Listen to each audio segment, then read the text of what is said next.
I will first off thank James for coming along today on the session because normally Friday is Justified Talent's day off. It is. Well, I don't know if it's JT's day off, but it's Michael's day off.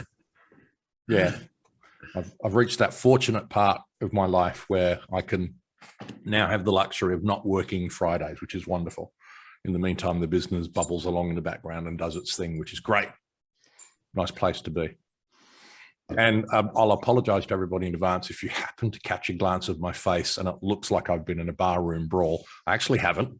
I have been close to that, though, having had some skin cancer removed just recently at St. Vincent's Hospital in Sydney. So don't be frightened by my appearance. And please let me exhort all of you, go and get a skin cancer check. I won't reveal what's gone on in my shoulder, but I've had 2 operations within the last month because I let what was a tiny little mark on my shoulder just kind of be ignored for a couple of years. And then, of course, COVID kicked in, which actually meant that it was 4 years before it was attended to, by which time it had spread all the way up my shoulder, up my neck, onto my nose, also on my forearm.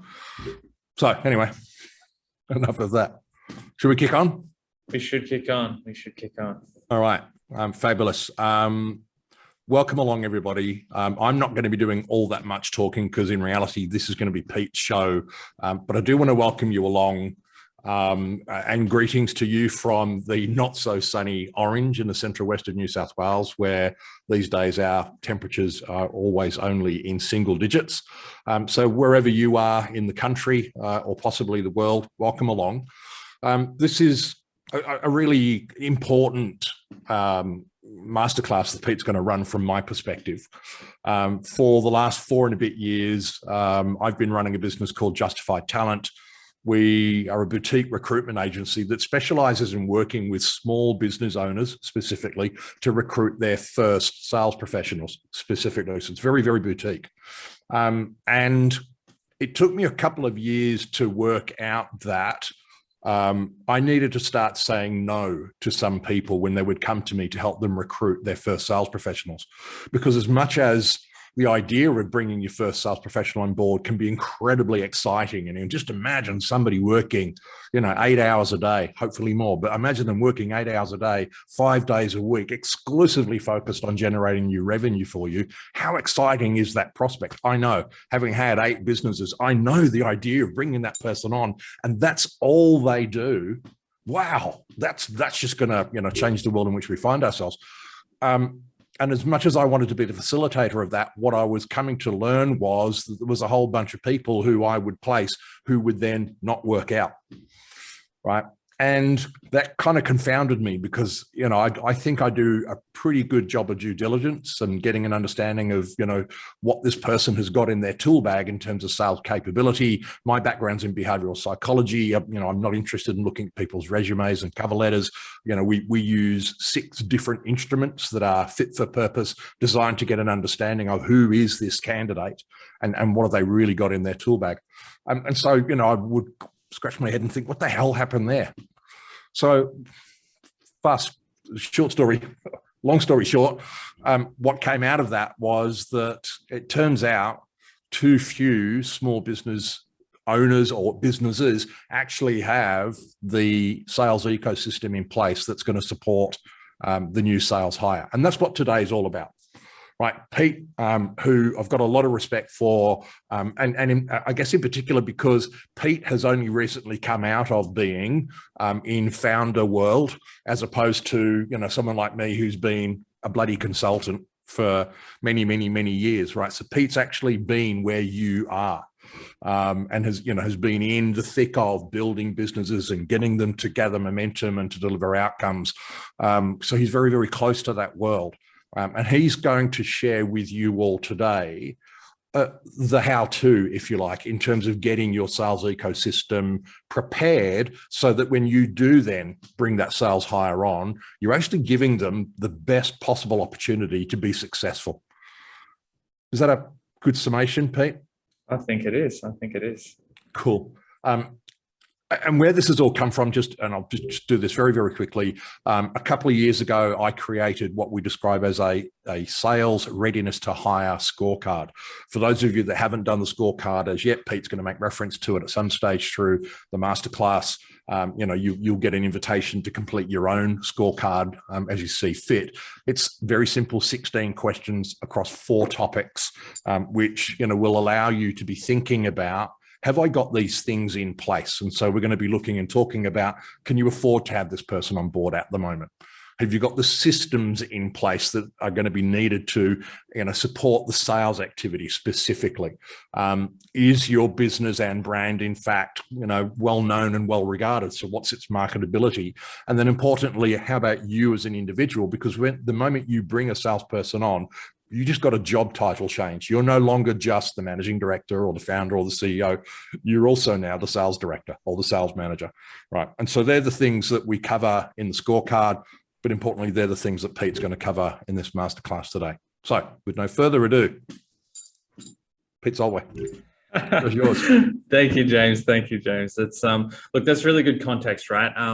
So just to give a little background, and as I flick over to some slides, I'll tell you a little bit more about it. But I've not only built businesses from early stages of founder, raising capital, self-funding.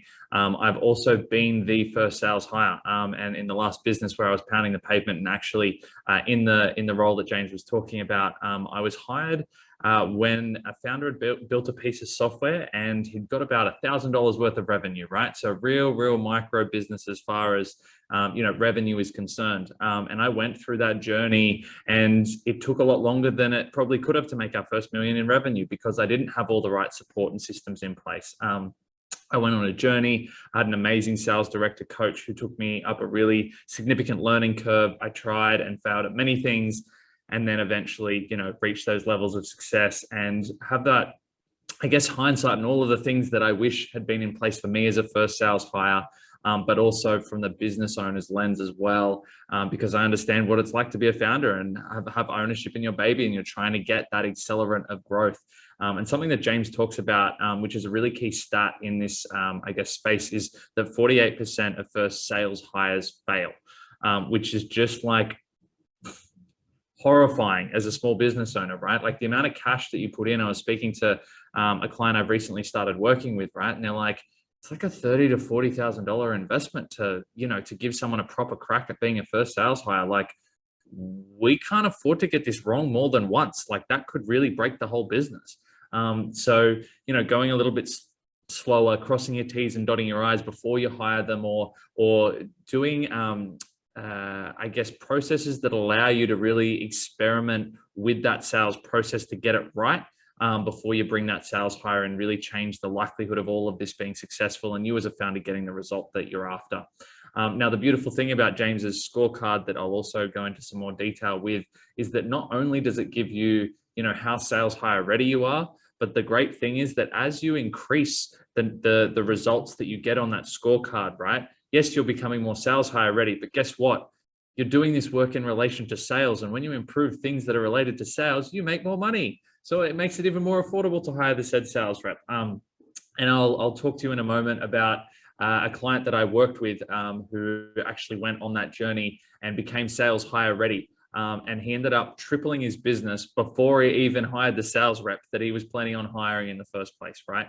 And so there's lots of benefits to looking at this from a strategic lens as a founder. So anyway, that's the little introduction. I'm going to go in and share my screen and put on the PowerPoint and start talking you guys through and giving you guys a little bit more structure to demystify this.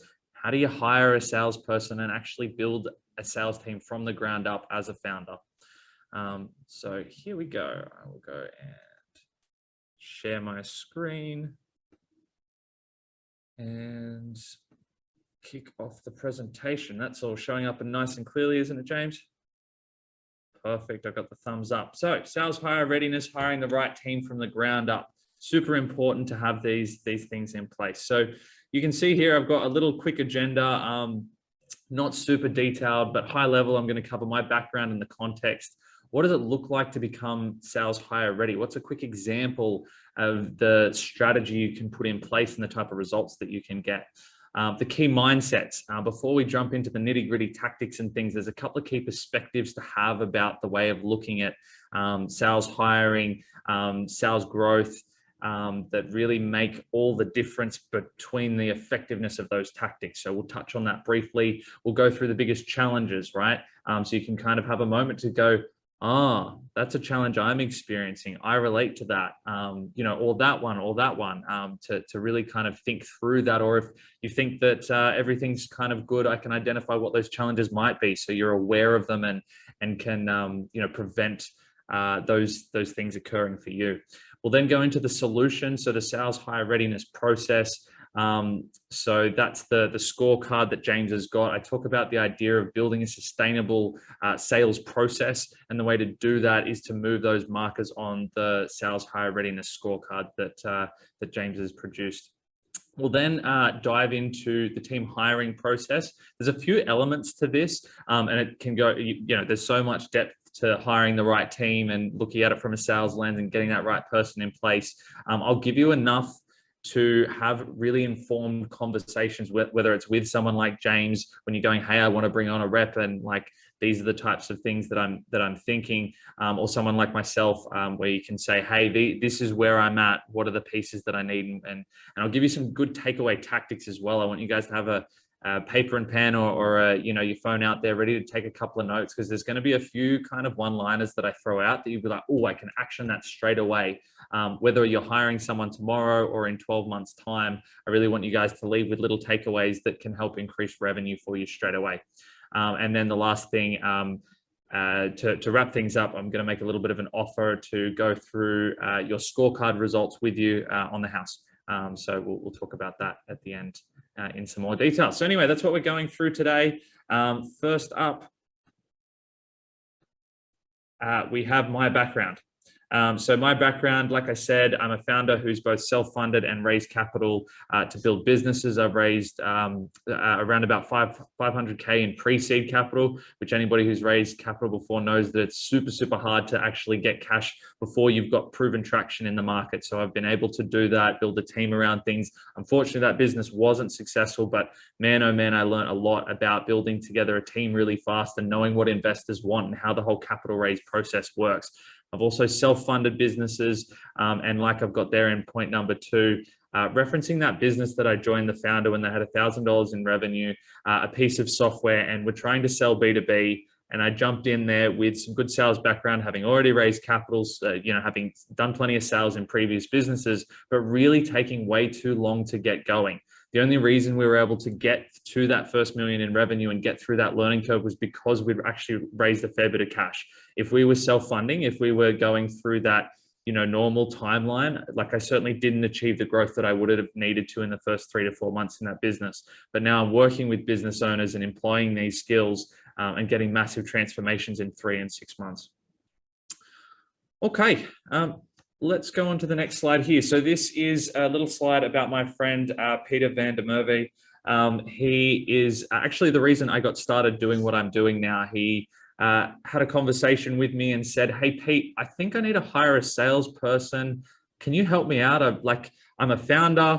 I've hired people before. I've built my business, over the last 7 years. We've got some good revenues. Things are going well, but I just don't have a background in sales. So I'm a little bit nervous about making sure this all works out right. And you've been and lived this journey and hired salespeople and that sort of thing. Can you help me out? So I started going through the process with him, and I said, Pete, you're the founder. You have a really natural sales ability in yourself. Why are you wanting to hire a salesperson? He said, well, I want to grow the business. That's what I've got to do, right? And I said, well, what if we hired you an operations person? That might actually be a little bit cheaper. We train you on sales. We put some systems in place so you actually become really, truly sales hire ready. And then at that point, we go and hire you a sales rep.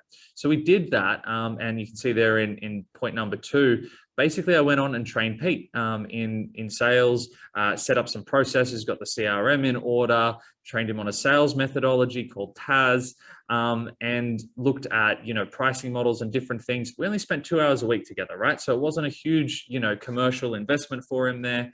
And what ended up happening was within 6 months, we ended up tripling the revenue of his business just by going through getting him sales hire ready.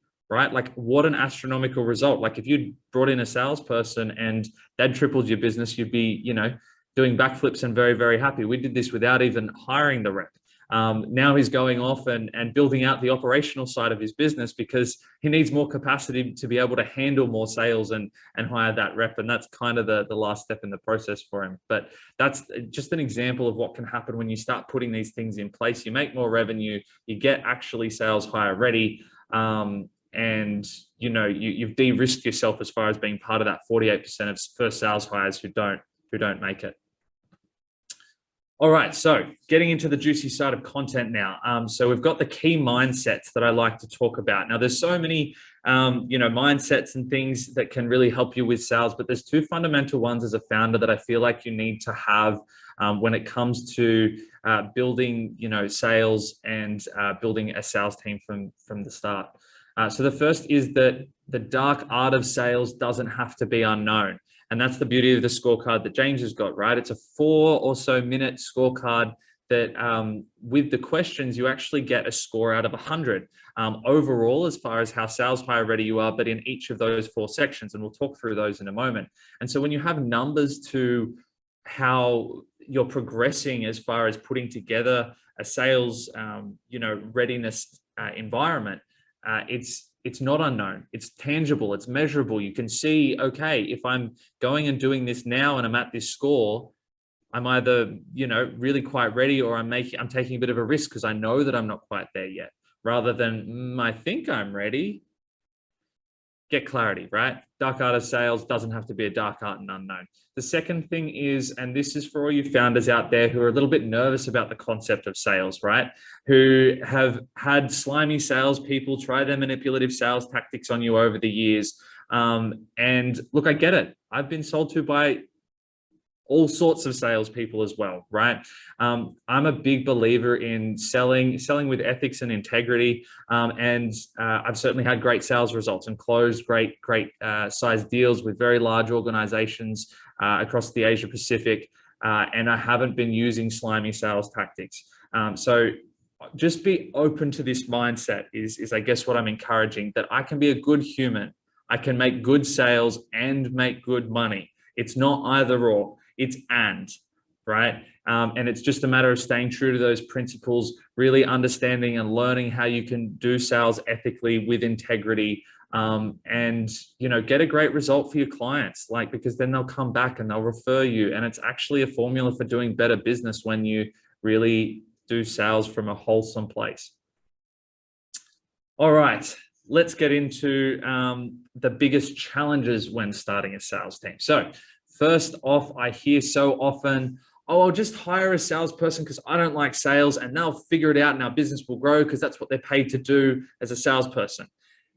Let me give you a hard truth. If you want to hire a salesperson who has the talent to go and build a sales engine from the ground up, you're hiring someone who's at least $200,000 a year. Most small business owners can't afford that. And those people who are getting paid 200 grand a year, I've normally got job offers at all of these big different corporates who make it so much easier to hit their commission targets, give them all the support in the world. And you also have to have the right character, right? I've worked with lots of salespeople who've had 20 years in a big corporate and they're extraordinary salespeople, but you stick them in an early stage business without the support, the branding, the targeting, all of the information they get given when they're in a big organization. They actually don't have the skills and experience to go through that, or it's a whole new learning experience for them, right? So hiring an ex-VP of sales versus, say, hiring another ex-founder or someone who's actually been a first sales hire before or has a bit more of that entrepreneurial mindset is really quite important. So anyway, that's part of why we're talking about the salesperson hire doesn't fix everything. You want to set things up so that you can bring in somebody who's affordable for you and actually can be successful, which involves a little bit of this environmental setup that we've been talking about. Number 2, founder hires a salesperson and wonders why they can't sell like they can. Right? I can close 8 out of 10. Why can this salesperson only close 2? What is going on here? Let me be real with you. There is something that you have as a founder that is not replicable, right? And that's the reason that you're able to get a business off the ground and turn nothing into something. That's an amazing, unique ability.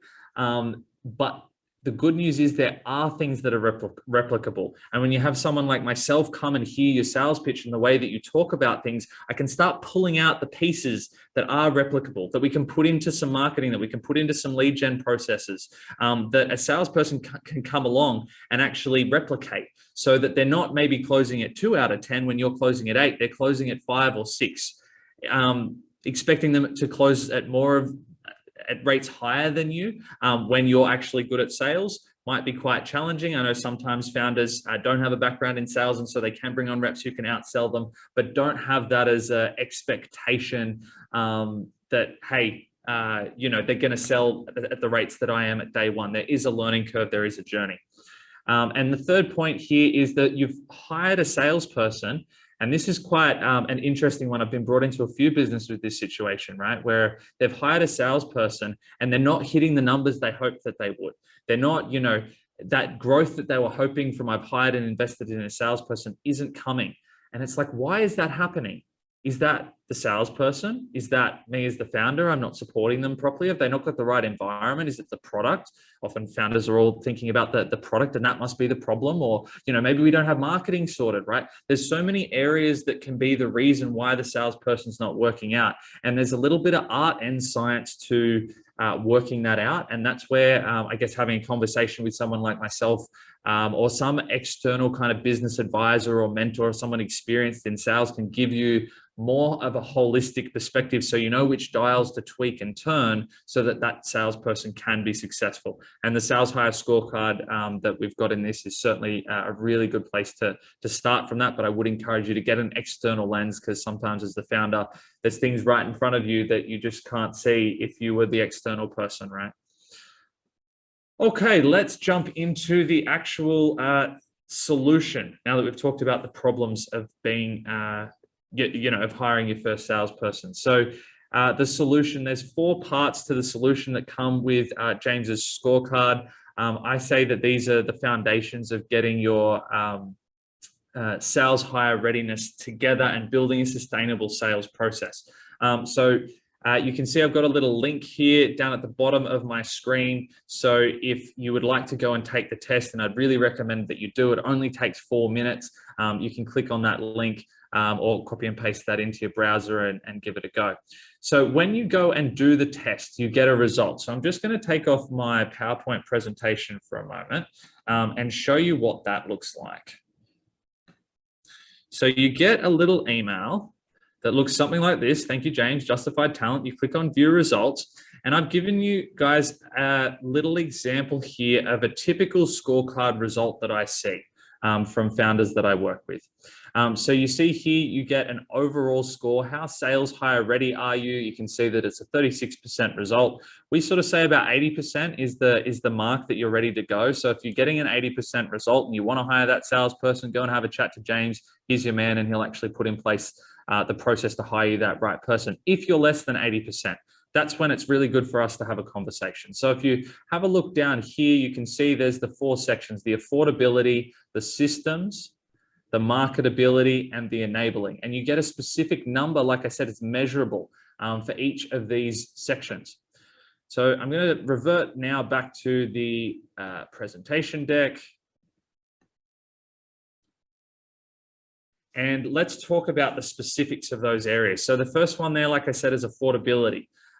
So don't expect said salesperson to show up and then from day one be crushing their revenue targets. I mean, if they do, fantastic. But really, if you want to do this as a risk mitigated, really strategic process, you want to have 4 months worth of that person's salary cash in bank. Now, certainly salary and commission, they're salespeople, definitely. Don't take the mindset of a commission only salesperson, particularly if you're selling B2B. Like the market rates out there, realistically, you can be an average salesperson, walk out there in the market right now and get $100,000 salary with double that in on-target earnings, right? So be prepared. Like if you're hiring someone, James will give you the specifics on the right amount to pay for the person that you're looking at for your industry and all the specifics. But have 4 months cash aside so you can actually give them a proper crack. but don't hang on to them for 6 or 12 months. If they're not hitting their targets and doing really not well, that's a sign that either there's something wrong, you're not sales hire ready, or maybe they're not the right fit. Point number 2, the systems in place. So systems really comes down to, there's a lot of things, but the 2 high level things that are super important are your lead generation systems. If you have a salesperson and you give them no leads, you say, hey, it's all up to you. Get out there, punch the phones, hop on LinkedIn, send emails, go and find business. It's all up to you. That's a really, really tough place to start from. And it's going to take them a long time to go and close deals and get that confidence. You want to have, even if that is part of their role, and most of the time in a small early stage business, it should be part of their role, some of this outbound work, but you want to be giving them a handful of leads to build that momentum, build that success, get them to understand the customer really quickly and have that baseline to kind of build from. Now, if you don't have that sorted, there's ways you can get that sorted. There's outbound agencies. There's lots of them that don't work, by the way. But getting really clear on how well you understand the market and your process of lead generation. If you've got some kind of process that you've worked out as a founder that finds your business, you can often extract parts of that and outsource some of that, or get support if you don't have the internal capacity to do that in the business. Again, something that we could potentially talk about. The other system to have in place is a sales methodology. Some people say to me, a sales methodology, what does that even mean? To give you context, a really simple one that's really well known in the sales space is called BANT, where it's kind of like 4 questions that you want to know as to how likely the deal is to close. Often I train in more complex sales methodologies, but dependent on what you need. That's a good one. Just Google BANT sales methodology, and that'll give you the 4 kind of questions to ask. And if you have nothing in place, use it today, and you will start making more revenue. 100%, because being clear on certain questions and how the process of sales is working is going to really make a difference in how likely you are to close a deal, how likely you are to spend time on deals that are actually going to close. That's a big thing when you're, spending your time as a founder, as a sales rep on deals that sound nice and might close versus actually have the legs to close really does make a difference. So I've been talking for a fair bit there. I'm just going to take a quick pause. I'm not sure if there's anything that's come through the chat or anything so far. I'll certainly go on to the next slide where we'll cover the 3rd and 4th part of the sales hire readiness process. But James, have we got any questions that have come through, or if anybody's got any quick questions on the content we've covered so far? Nothing's come through as yet. I think people are just mesmerized, which is great. I've put a link in there for everybody to BANT. So if you're interested in knowing more about that, there's a link in there. The one thing I will, and I get you to go back 1 slide, Pete, if I can. Yep. Two things that I'm going to reinforce here. Number 1 is that 4 months salary. And I'm going to suggest to you that needs to be 4 months of their gross salary, right? So it's not just about the money that you're going to pay them net. It's about having all of their own costs covered. And of course, as at next week, superannuation's just gone up to 10.5%. So if you don't have 4 months worth of that salary in the bank, what that's going to do is at the end of month 2, when they haven't yet closed their first sale, or you haven't been able to at least invoice that first sale, and it's going to take that client another month before they pay you, you're going to start stressing out. And as you, as a founder, start to stress out, guess what? You give off all sorts of bad juju vibes, and it throws your salesperson off kilter. You don't need in the first 3 or 4 months to be throwing your salesperson off kilter, right? Because of your mindset. So have 4 months in the bank. That gives you runway, right? You're not thinking, oh my God, oh my God, oh my God, at the end of month 2. And then, yeah, that's probably all I want to say for now. That's perfect. Thanks, James. Back to you in the studio. James, always full of character. It comes along with his recruiting efforts. All right. 3rd thing on the list there is marketability. So marketability and understanding your target market and customer is a really broad ranging topic. From a sales lens, there's a couple of key things that I point out. You really need to understand enough about the customer. And when I say enough, I'm talking about what problem do they have that means that they will spend money with you? What's the situation that means that they're actually willing to spend some money, that they're willing to have a conversation with you, that buying what it is that you offer actually makes sense? Do they have the means to buy? Do they actually have the cash? Are you selling? Are you, having conversations with people who don't have access to the budget, who don't have the money? They've got to go and get 16 credit cards, or, pray to people 3 levels up from them in the organization to get access to the money. And the reality is it's just not going to happen. Getting really clear on that. Of course, the need in general, do they actually need it? Is this solving a problem that's big enough, a need that's big enough that it makes sense for them to buy? And do they actually need to buy now, right? If you're spending your time with customers who need to buy in 12, 24 months, sure, that's great. You're always building a pipeline, but don't spend the majority of your time there. Qualify the timing, set something in your CRM to catch up with them in 3 months, 6 months, 12 months, whenever it is that's relevant for them to buy. But if you're understanding from a market perspective these things about the customer, what drives all of these things, you're going to have a much clearer perspective on how to do outbound, how to find more leads, how to, provide the salesperson the information they need to go out and find you more business. The next part of marketability, which is kind of where these insights often come from. I'm all about a sales meeting, right? I know people have various different feelings about meetings internally and sales meetings and all sorts of things. But if you have a well-run sales meeting every week, right? Not only are you as a founder or your rep being kept accountable, really tracking where deals are, thinking creatively about how things can move through the pipeline, how we can make sure we've got enough pipeline so we can reach our revenue goals. You're learning a lot about your customer. And the most important thing that comes out, and I call this the sales and marketing feedback loop, is when you close a deal, why did they buy? What was the situation that they were in?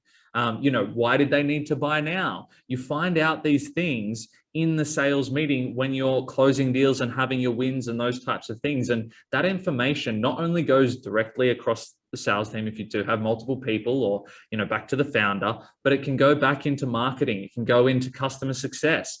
It can go all the way back into product. If you're getting feedback, there's so much gold in a sales meeting that comes out of closing deals that can be fed into these other parts of the business to grow the overall engine and ecosystem of your company.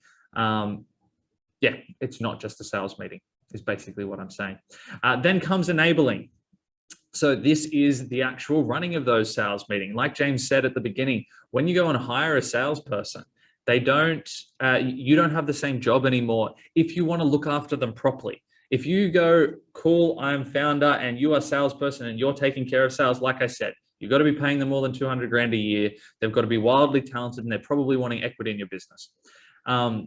If you don't want that, if you don't want to be doing that, at least get someone, external, a sales coach, somebody else running those sales meetings for you. If you do, then make sure you've got the skill set to actually run and coach, sales meetings. Bring accountability and planning to the process of a rep. And I have the little without overkill comment in there in my slides because some people go, well, we're a small business, everything's moving so fast. Why would we do a quarterly plan? Why would we have targets? We don't know enough yet. If you don't have the targets, then you don't know whether what you're doing is actually appropriate to hit a certain goal. You don't know as a rep, are you actually doing the right things as a salesperson? You don't know what the inputs are without having kind of at least a base level of structure and accountability towards sales. I'm not talking about having 2 meetings a day and, daily reports and really big, long spreadsheets. But there is a real value in doing sales meeting, accountability and planning, weekly sales meeting, quarterly plans and targets, annual plans and targets, and working out, am I doing the things to hit those numbers? The second part of enabling is personalized rep development. So think about if any of you have worked in a larger business before. Quite often people start out as juniors and they go through the learning process. If you're hiring a salesperson with 2 or 5 years worth of experience in sales, they've got some experience, but taking them to the next level is super important. Think about the type of people that are salespeople, right? Yes, they're often branded as they're money hungry and they go after to goals to make more money and those types of things. But think about the driver that comes into that sort of person who's willing to risk some of their salary to make more, right? That's someone who's growth orientated, right? They're willing to risk, not making, the same amount of money because they've got commission as part of their income package, right? So you really need to facilitate that growth culture within somebody who's in sales. And you need to support that with the right culture. And so what I say by the right culture is being okay to walk away from deals. Often as founders, we had to hustle and take anybody that would do business with us to get started. But when you're hiring a rep, when you're building an organization, it then becomes about how do I spend my time most effectively? Because the more time you spend in front of people who have the means to and the needs to buy, the more sales you're going to make. So what that means is when you have a first conversation with someone and you use the BANT process or something to find out if they actually have access to the funds and these different things, if there's a very, very minimal chance they're ever going to buy, you need to be okay to qualify them out. And you need the rep to be okay to qualify them out. Qualifying out saves you time and money and makes you time and money. The second thing that I talk about from a culture, and it's also a little bit of a mindset for sales, is the challenger mindset. There's a really great book called The Challenger Mindset. It's off the back of a really broad research study around what makes the most successful salespeople, right? And it talks through the different profiles of a salesperson and things like that. But the core message that comes out of it is that you want to be challenging people on their decisions. If someone has a completely rational, well thought through reason as to why they're not going to buy, perfect, move on, qualified out, let's get moving. But if they say something that it's them getting in the way, or they're scared, or they don't actually know the process, or, all of these different things, they don't have the same insight and knowledge around the market or the product that you represent, you're becoming an expert. When you're selling into these organizations or selling a certain product over and over again, you see the results of what happens when they buy at a certain point or, don't buy at a certain point, what those consequences are. You want to have the confidence as a salesperson and the culture as a sales manager to challenge people when they say no. Do that objection handling from a wholesome place. And this is where you don't do those manipulative sales tactics. You walk away when they give you a really good answer. But if they give you an okay answer, challenge them. Make sure that they are making a really good decision not to buy. That's your job as a salesperson. Okay, there's obviously more depth that you could go into in each of these areas for sure. But look, taking a 4-minute test to get the results on where you sit in your business, I think is just an absolute no-brainer. So James has provided that scorecard for us to take there, and you can see we've got the link at the bottom of the screen here if you'd like to go ahead and do that. So I'm going to quickly kick in. Yeah, Sorry. go for it. So just on the marketability piece, right? You've probably all heard that phrase that in order to end up getting somebody to buy from us, we each need to go on a journey where we get them to know, like, trust and respect us, right? So I often refer to that know, like, trust, respect bridge.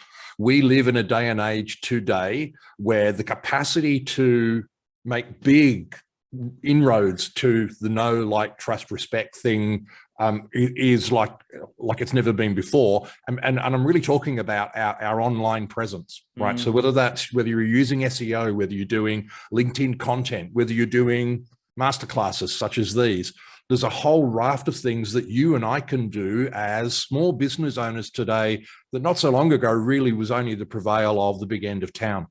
And so one of the things you'll find in the scorecard that it looks at is how well have you got that piece sorted out yet, right? Because it makes all the difference in the world. And I'll close this point by observing this. I haven't made one single outbound sales call since January 2019, not a single one. Every single piece of business that we get in the Justified Talent business is inbound inquiry, or it's referral, or it's repeat clients. We don't do any outbound. We do tons, however, of that subliminal stuff, marketing, content, workshops, et cetera, et cetera, et cetera. Really important to get your head around that today. Oh, 100%, 100%. And that's what allows you to tick that box of, we've got the systems and the marketability in place to provide a salesperson what they need to be successful when they hop in the job. So yeah, so good to be running this session with the guy who actually created the scorecard. What an honor. All right. You can see on this page, I'm not going to labor on it. It's just a little link to my calendar to book in a free time to debrief the scorecard if that's something you're interested in.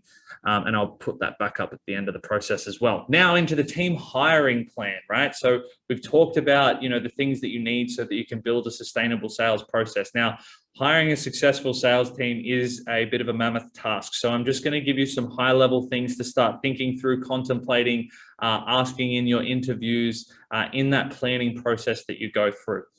So the first thing is the natural profile and the skills profile. So the reason that I separate out natural profile and skills profile. So personally, I work with something called Talent Dynamics, which is a personality profile test. There's all sorts out there. I really do recommend that you use them as a mechanism for understanding your team, no matter what role they're in, whether they're in sales or not. But when you understand the natural profile of someone, are they super creative and therefore they're going to have lots of ideas, but maybe not be on time as much, right?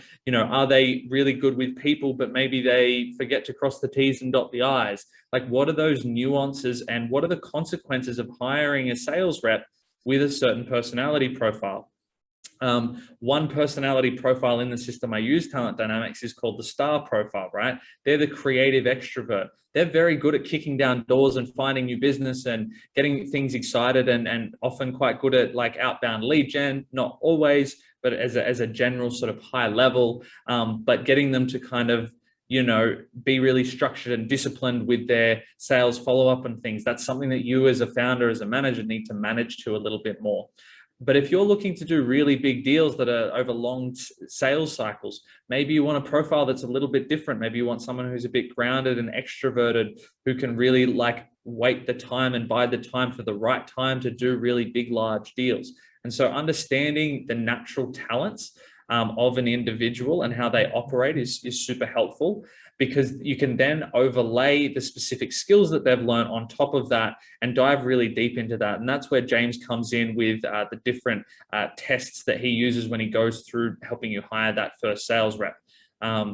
So like I said, it really comes around understanding the type of person, not just, hey, you've got 10 years in sales experience. Awesome. You're the right, and I like you, you're the right hire. There is a lot more in depth that you can do to really mitigate that risk of them not working out, and provide the right foundations so they not only work out, but really go on to become a great sales leader within your organization as you grow and scale. The second part is designing the role. So when it comes to designing the role, this is coming around those things that I was mentioning there about designing, for the right profile and those sorts of things. But when I talk about designing the role, there's something really specific I like to talk to. And a great sales mentor of mine, JD, who founded Sales Director Central, taught me the question to ask in sales interviews. Tell me on 1, 2, and 3, how good are you as a salesperson at the open, navigating the deal, or closing the deal? Because there's 3 parts to that sales process. And to be frank, no salesperson is absolute ace at all 3. Often they can get very, very good at 2, right?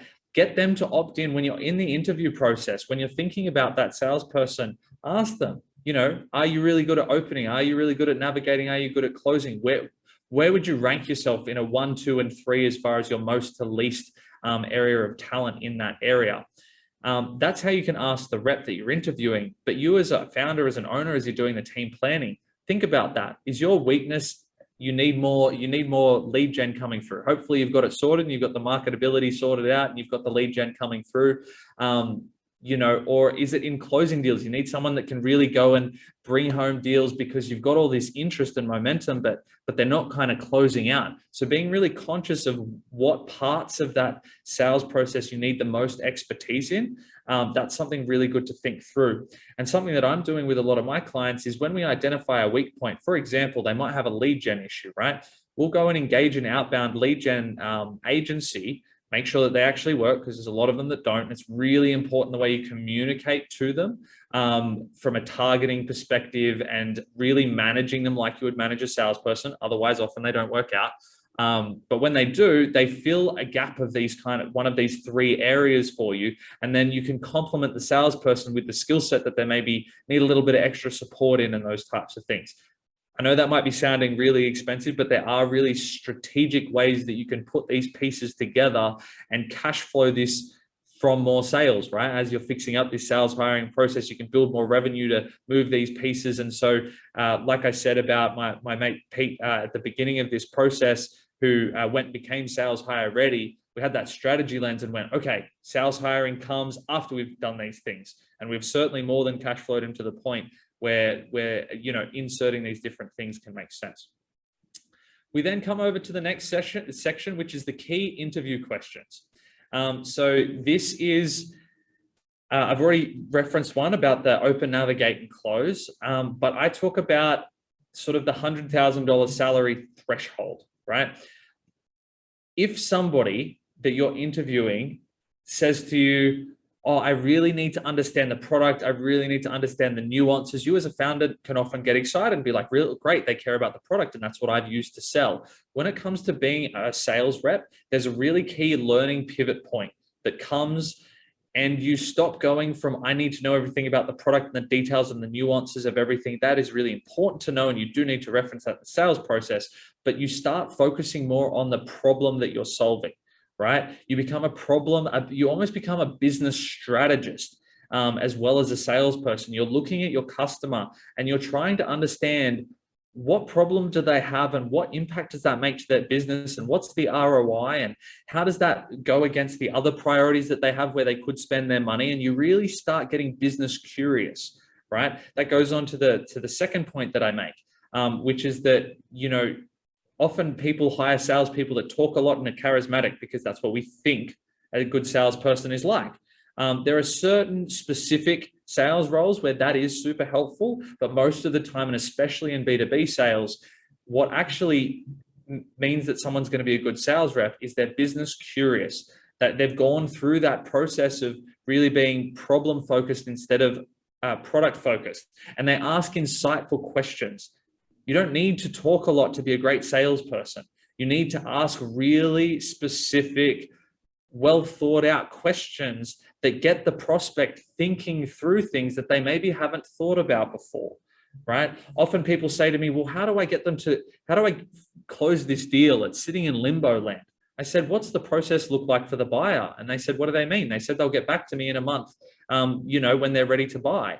And they want to buy, but they need to go off and, get some approvals. I said, what do those approvals look like?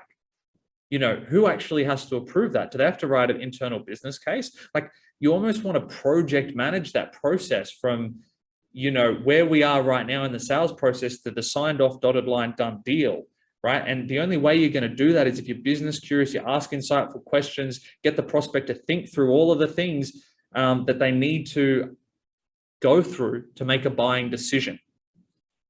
And last but not least is the sales team planning. And I've marked on there on the slide, what is ideal, right? Because there's a lot to go into this, and hiring your first sales rep is a big process to go through.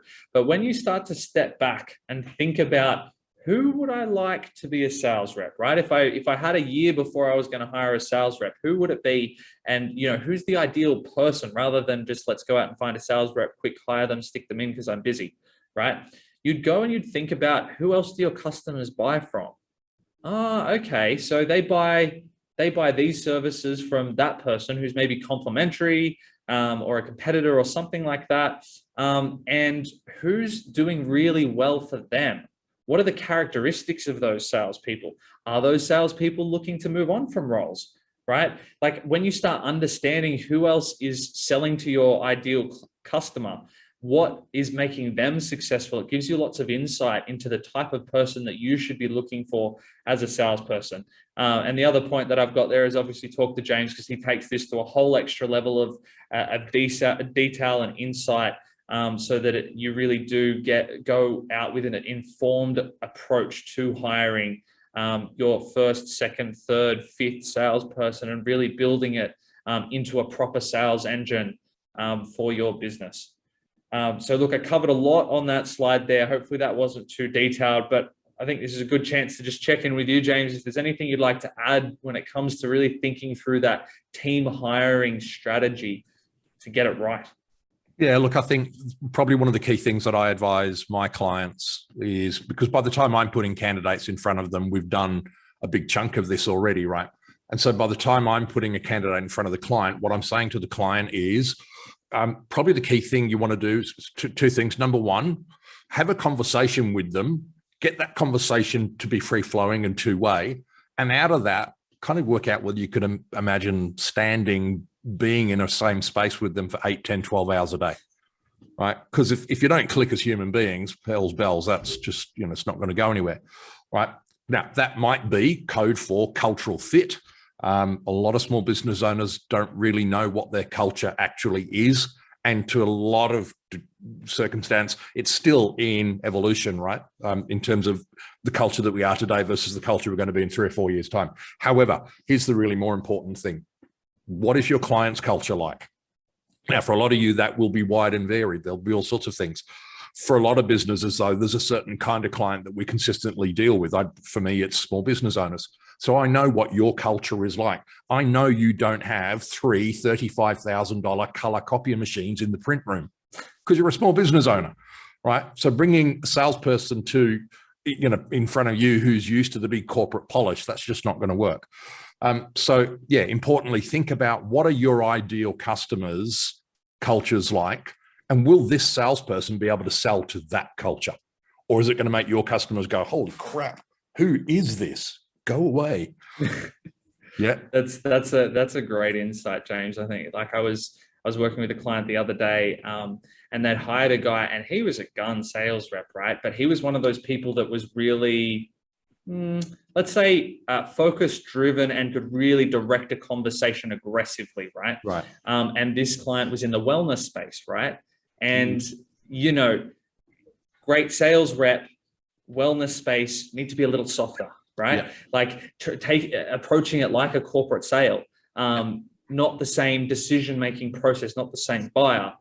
To that guy's credit, he's gone for a really great journey I've seen, and really started to approach the sale in a different way. But that's a learning journey, right? And so if you're ideally finding somebody who's already at that place and selling to the right customer and got that right culture and persona type fit, that really does make it easier. So being aware of all of these things, right? Because you as a small business owner don't have forever normally, unless you're well cashed up, which small business owners, not always, most of the time not. These things all extend the period to success, right? And that's why we want to be sales hire ready, is so that it doesn't take you multiple years to hit those targets that you dream of your first sales rep hitting. You put these things in place, maybe you make the revenue that you'd hope that salesperson would make just by getting sales hire ready. Then you've got an even more robust foundation to start from. So that's what we've run this session today, to really help you think through those things, from an experienced lens.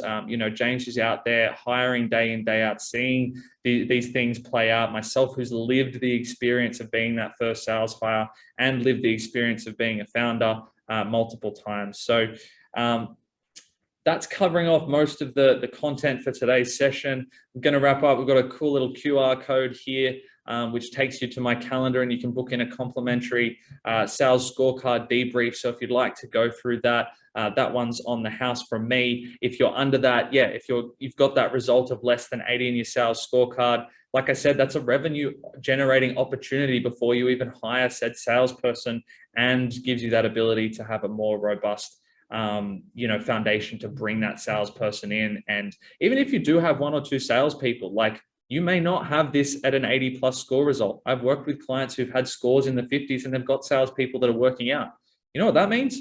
That means you've got so much opportunity for easy revenue uplift, right? By putting these things in place, you'll get better results out of your salespeople really quite rapidly. And I've gone into teams where that's been the case, and within 3 months, we've gone and doubled and tripled their revenue in the business. So look at this as not just okay, am I hiring one more am I hiring my first salesperson, do it or don't? If you're anywhere sub 5 salespeople, you really should be doing this scorecard and tracking your progress and how you go with it, whether or not you're talking to James or I. that's totally up to you. And there's so much value to be had just from learning this content and executing against it. So you're not having to be one of those 48% who failed in that first sales hire. And of course, if you are over the 80, if you are ready to hire that first salesperson, or you've got a salesperson or two and you want to expand the team, but you really want to mitigate that risk and do it properly. And to be frank, save yourself a whole bunch of time as a founder who's very busy.